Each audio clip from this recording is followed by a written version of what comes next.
Tekken has some of the best characters in fighting game history, but for every King, Nina, Heihachi, Jun, and Paul, there's at least one character that probably never should have left the drawing board. I want to put a spotlight on the 10 worst characters in Tekken history in this video, so grab some tomatoes and join the pelting. I will not include guest characters, by the way, even though most of them suck. If one of your favorites is on this list, listen, I'm sorry, but don't get mad. I'm just trying to make an entertaining video. You're free to pelt me with tomatoes if you'd like, but you'd have to find me first. Anyway, enjoy if you can, pelt if you must.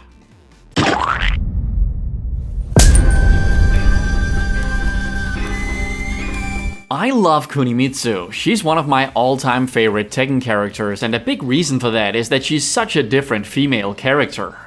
Unlike any other woman in Tekken, Kunimitsu is menacing and enigmatic owing to her dagger and mask. Plus, she feels almost mythical due to how little exposure she's been given in the series. Outside of the non-canon Tekken Tag Tournament games, Kunimitsu hasn't appeared since Tekken 2. Unfortunately, when she made her surprise return in Tekken 7, it turned out to be her daughter, and she's the antithesis of her mother. Everything that made the original Kunimitsu unique was subverted here. Not only does Kunimitsu 2 drop her mask after just a few hits, so what's the point, but she's also just yet another cute young female character that we already have so many of. Heaven forbid there's a woman in Tekken who can't be marketed on her looks. To be fair, Kunimitsu 2's gameplay is pretty fun, but she's just not Kunimitsu in my eyes. She's more like Xiao Yu cosplaying as her, and that's a real shame.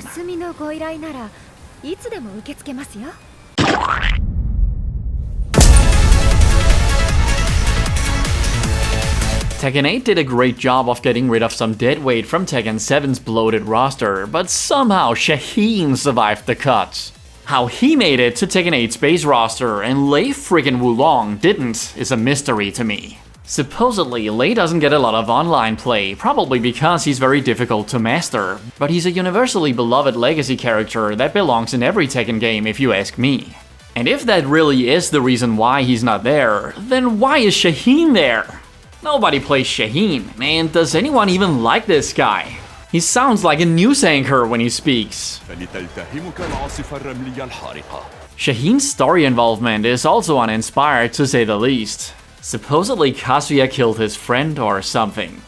Get in line, buddy. Shaheen is as dry as the desert sands of his native Saudi Arabia, but I do like his surfboard offense at least.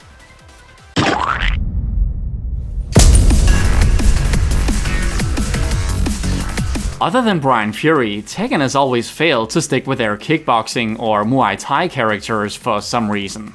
The original kickboxing character Bruce Irvin has been replaced twice, most recently by Josie Rizal, a kickboxer and model from the Philippines.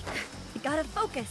But then even she got replaced in the very game she debuted in by the DLC character Kamram. Listen, Josie's not that bad, she's just bland. Besides the fact that her outfit's the same colors as the Filipino flag, her character design leaves a lot to be desired and doesn't fit her violent fighting style. She plays similarly to Bruce, but none of that hard-hitting offense is believable when it's delivered by someone as cute and soft as her. I'm getting nervous. You see, Josie's supposed to be this tough and heroic kickboxer, but she acts like a total crybaby all the time. At least she has a reason to cry now that she seemingly has been retired from the series after just one game.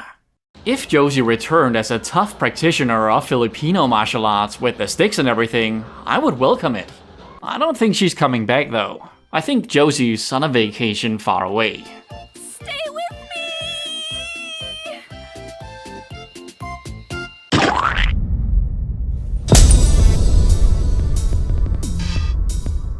Why are Tekken characters so grotesquely buff nowadays? Why is Animal Lover Jun's classic outfit now leather?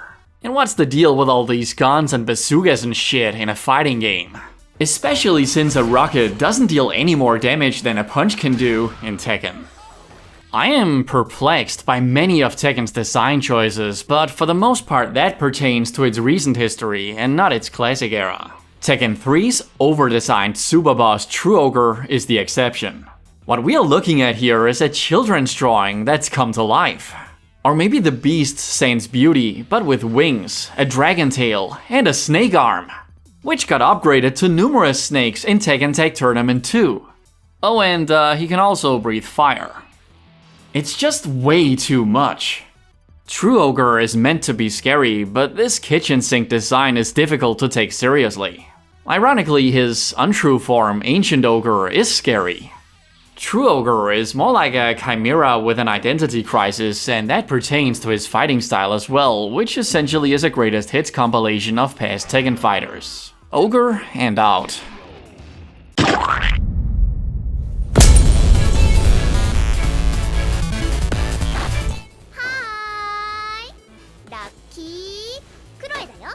Lucky Chloe is one of the most despised Tekken characters ever.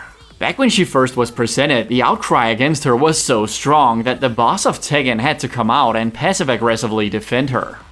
I'm still not convinced that the Tekken mobile character Rodeo wasn't created in direct response to this reaction.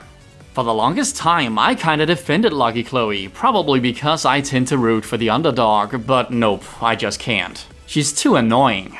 Lucky Chloe is a character that has very limited appeal outside of her target group, and she's just not believable as a martial artist. I have to give her points for creativity though. Her breakdance-like fighting style is pretty unique. Her J-pop idol gimmick is too. I just don't like it.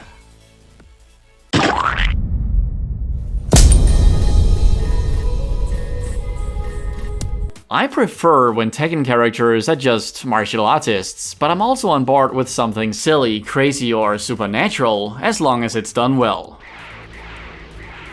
Who doesn't like a kangaroo with boxing gloves, a robot with a mohawk, or a whatever Yoshimitsu is? The problem is when it's not done well. Case in point, Eliza, a character that just straight up sucks. There's nothing wrong with a sexy little vampire on paper, but Eliza is over-designed to Transylvania and back again. Instead of a cool, modern vampire, she's a cute, anime-style vampire. Like, why does she have horns? Did her creator confuse vampires with succubuses? Succubusi? Succubusum? Eliza's adjustable boob size is the perhaps most notable thing about her. Well, that and her chronic narcolepsy, which is kinda adorable. Eliza also sticks out like a sore thumb in terms of gameplay, as she's got a 2D fighting game style EX meter to buff her attacks that made her feel more like a Street Fighter character. She just doesn't fit, okay? And since she's 1000 years and 4 months old, I think it's for the best that she stays retired from the series. The sleep will do her some good. Tu devrais boire moins de sang et plus de café.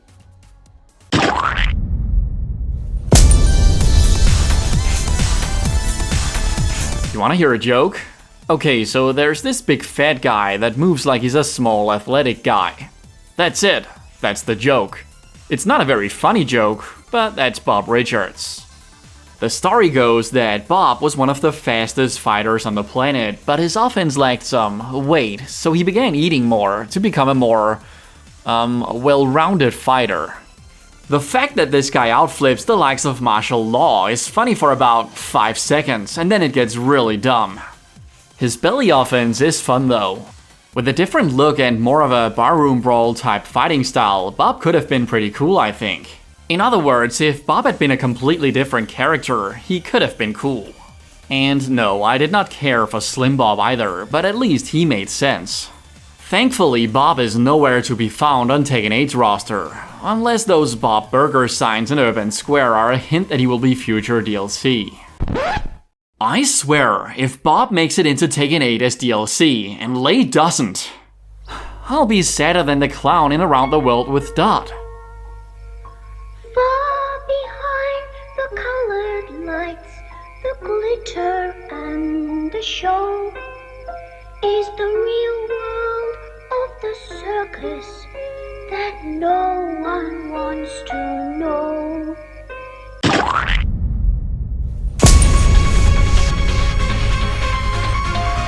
I have already featured a number of Tekken 7's half-baked newcomers on this list, and here's one more. Katarina Alves. Supposedly, Katarina grew up as a street orphan, which has made her sassy and street smart, but all she ever does is lick her lips and suggestive poses. Jeez, get a room! She's a very sexually charged character. And that's it. Not even her compatriot Eddie can take his eyes off her epic bolt-ons. Worst of all is the fact that Katarina seemingly was introduced to replace fellow Brazilian Christy Monteiro, but unlike Christy, Katarina is not very likable. She's just sleazy, and above all else, she's super uninteresting to play. I mean, I love that she brought Savate to Tekken, but her gameplay is as shallow as her visual design. You simply spam 3 or 4 and Katarina will work her magic. Lame.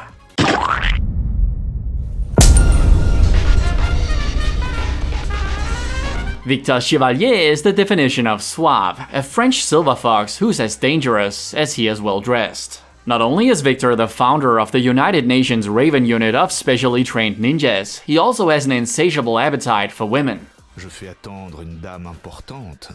And he is voiced by Vincent Cassel. The problem is that Victor also is the true ogre of the modern age, meaning that he's how I would have designed a character when I was 8 years old and my imagination was unhinged and unrestrained. This is a guy that brings a gun, a sword, and wacky-ass teleportation nonsense to a fistfight. With the introduction of this guy, Bandai Namco have effectively managed to make both Nina's gunplay, Yoshimitsu's swordplay, and Raven's ninja stuff feel less special. Victor does all the crap that made those guys feel unique, and then some. He also wields dual blades. I mean, holy crap, less is more! You know what? No, I think he's missing something. There you go. It's not like he didn't already fight like a Looney Tunes character.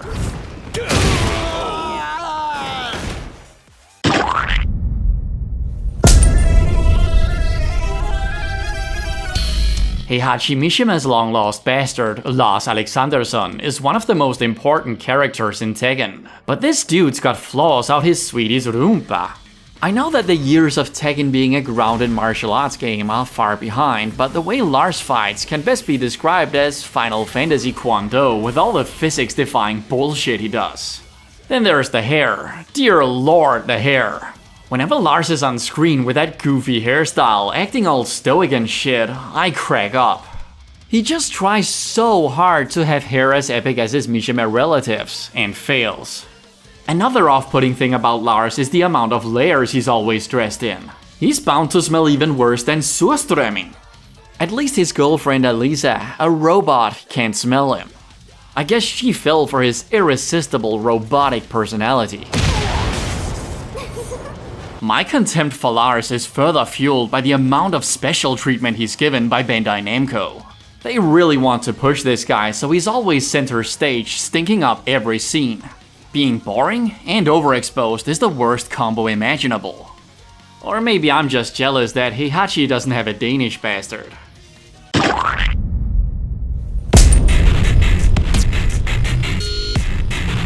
Buried beneath the ruins in the wasteland of Tekken's worst ideas ever is Gigas. Just look at this big red slop of crap. Was he supposed to be Tekken's version of Bane? Or a horrifically sunburned Craig Marduk? Supposedly he's the adoptive father of Katarina or something, I don't know, or care. Most characters on this list have had certain redeeming qualities, but I've got nothing positive to say about Gigas and his gigantic ass. My mother has always taught me that if I have nothing nice to say, it's better to say nothing. So that's what I'm gonna do here. I don't want to get a defamation lawsuit on my hands. Gigas might have good lawyers. So, that's the 10 worst characters in Tekken history, according to me. And if you've got a problem with that, come kick my ass in Tekken 8. Or try. Come and get some, I dare you. Thank you so much for watching. Take care.